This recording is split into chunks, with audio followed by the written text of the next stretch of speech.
a dumping ground for their trash.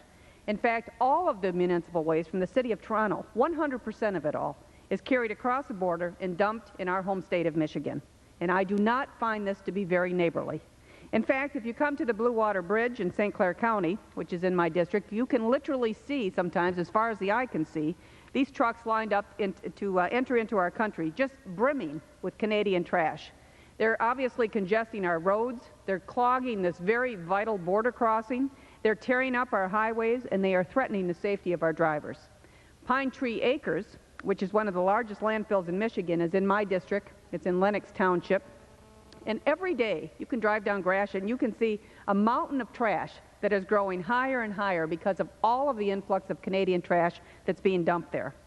And most Michigan communities plan very prudently to meet the solid waste needs of our citizens. We all took a lot of pride in planning for that. But now with the influx of all of this foreign trash, the Canadian trash, landfills across the state are overflowing, and they're reaching their capacity years sooner than what was ever anticipated by the local municipalities. And much of this trash presents enormous health and safety hazards to our communities as well and to our residents. Some of the trucks have even been found to be ferrying illegal drugs into our communities. And just to give you one example of the kind of dangerous trash that's being imported, just last year a Canadian truck spilled human waste, which I think Mr. Rogers referred to as well, human waste all the way along a highway in our state. And this is simply unacceptable. In fact, I find it rather ironic that Canada has a reputation of being environmentally conscious, because it seems that they are employing something of a double standard here. They find it perfectly acceptable to use Michigan as their own personal garbage can for their waste, but God forbid, could I have another 30 seconds? I'd yield the gentlelady an additional 30 seconds. Gentleman yields additional 30 seconds. Thank you.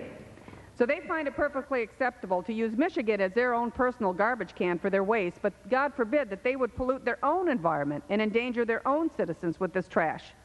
Madam Speaker, the people of Michigan have had enough, but presently they have no ability to stop the flow of foreign trash, and this legislation does give them that ability. So I would urge all of my colleagues to stand with the people of Michigan and every community in our nation to give them the ability to protect our environment and to control the flow of foreign trash into our landfills by supporting this very important legislation. Again, I appreciate our colleagues' responsible action in this. I yield back. Thank you.